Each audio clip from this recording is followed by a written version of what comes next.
Thank you, Senator Johnson. I'm honored to join you and all of our colleagues here to echo the same important message. Everyone knows, everyone paying attention across the country knows that our greatest challenge is out of control spending and debt.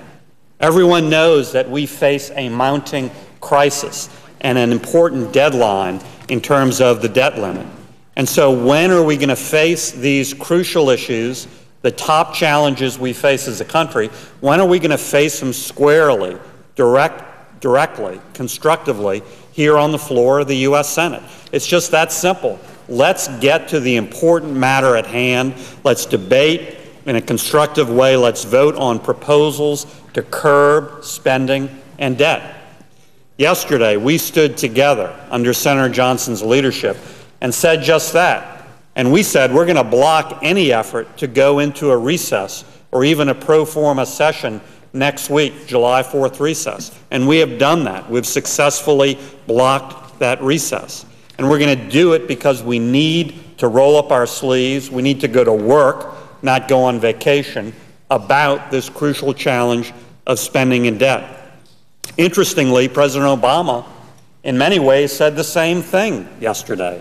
And he chastised Congress and said, you need to go to work, not go on vacation, to address this crucial issue. Well, great. We've succeeded in canceling that recess. That's a first important step. But why are we continuing to try to move to every other issue under the sun except the biggest challenge our country faces? Why don't we face this issue, debate it in a constructive way?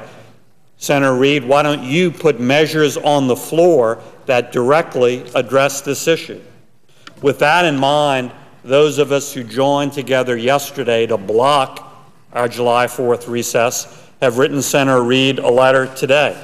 And I think it summarizes our point and our position very clearly, so I'll read it. It's not long. Dear Leader Reid, yesterday we came together to make it clear that we believe the Senate should not go on vacation while our country goes bankrupt. And we vowed to block any recess or pro forma session next week. We're glad you have accepted that reality. But let's not be in session just to try and fool the American people into thinking the Senate is working on the nation's fiscal crisis.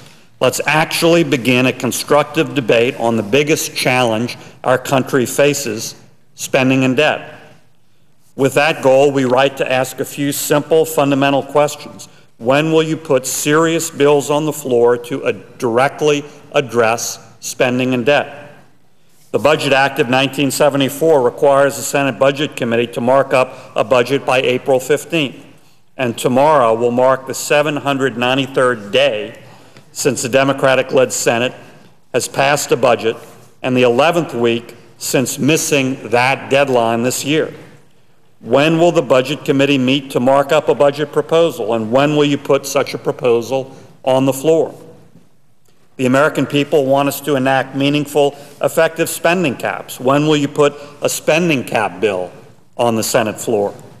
We clearly need the enforced discipline of a balanced budget constitutional amendment.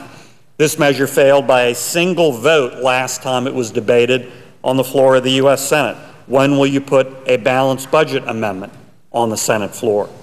Senator Reid, we await your response and your leadership.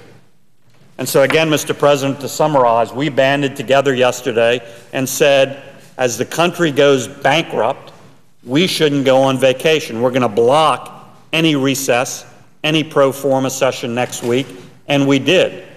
But we did it to turn to this challenge, to debate spending and debt in a constructive way, to have votes on that, not to continue to avoid the issue and turn to every other issue under the sun. And so through the chair, I'd again ask Senator Reid, why don't we turn to this most important challenge of our country? Please put serious bills on the Senate floor that directly address spending and debt. Let's get on with the people's work. Thank you, Senator Vitter. Senator Sessions.